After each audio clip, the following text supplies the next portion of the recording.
Welcome to Attention Talk Video, where we pay attention to attention. Now, here's your host, Jeff Copper. Welcome, everybody, to this edition of Attention Talk Video. I'm cognitive engineer and ADHD coach, Jeff Copper. Our topic today is organizers or organizing. And let me ask you a question. What's a synonym for organizing? Thinking. Yes, it's thinking. A organizer helps you think. It's like a tool. It doesn't actually do the thinking for you. Like the shovel. The shovel you use to dig, but it doesn't do the digging. You have to do the digging. So I had an individual call me up and they asked me for a recommendation on what the best organizer is. I said, well, I can't tell you. If there was a best organizer, there would be only one in the self-help section of the bookstore. The fact of the matter is there's lots of them. So the question is, what is it you're trying to do? Or better yet, what do you need to help you think? What would work for your brain? Think about this for a second. What would help you think? Let me give you an example of this. I have a lot of parents that call me up and say, oh, my kid, he's missing. He's in college. He can't hold a schedule. He's missing appointments left and right. And I say, let's think about this for a second.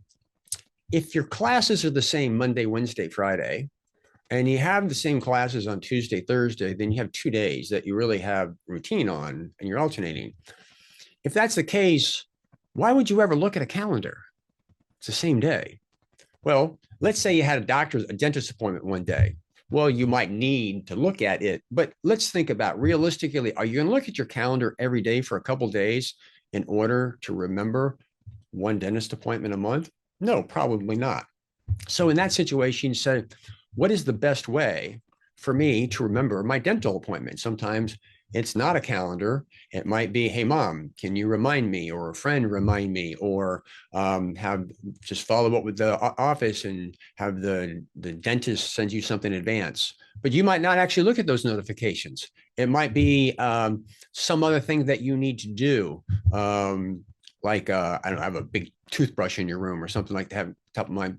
I'm getting kind of wacky here, but my point really is in this illustration is that while a calendar sounds good for planning, if you don't have a reason to interact with it a lot, you're probably not going to. As a coach, I'm in front of my calendar all day, every day, and I'm constantly there because it's always moving. So it's very easy for me in that particular moment. Sometimes it's about understanding tasks. I've had people before where they actually have index cards and they have tasks. And what they do is they put it in an envelope for that particular day. And every day they open the envelope and that tells them what tasks they're doing, right? That doesn't look like a plan or like you're looking at it. So the question really is how do you figure out how you do this? Well, this is the part everybody's going to cringe at. If you take a look at your existing behavior, you might find that there's certain patterns that are kind of intangible, like you leave certain things out in certain places on certain days. But really, to really understand what works for you is really kind of study your existing behavior.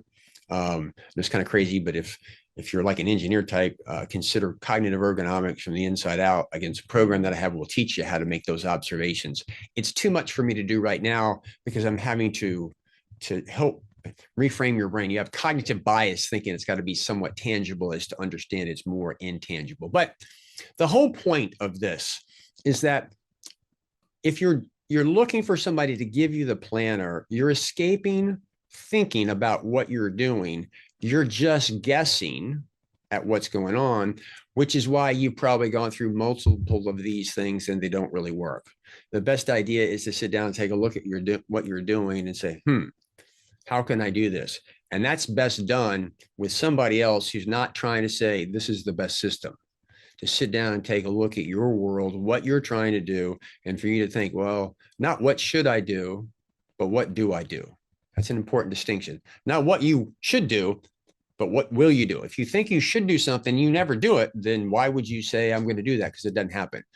Again, this is the mindset to figure out really what works. Anyway, if you're new to our channel, please subscribe. If you're existing, what do you think? By the way, I also love you guys when you throw up some really clever idea that works for you that's outrageous. I was being interviewed by Ned Hollowell, when they released ADHD 2.0. And I was talking to him about, I coached somebody to a smell-based to-do list. And it was funny. He was like, what? He didn't know what to do with me on that, but really the creative things are really kind of cool. So anyway, again, if you're new, hit the subscribe button. If not, please let me know your thoughts. I love the wacky ideas. With that, we hope you've enjoyed this. Take care.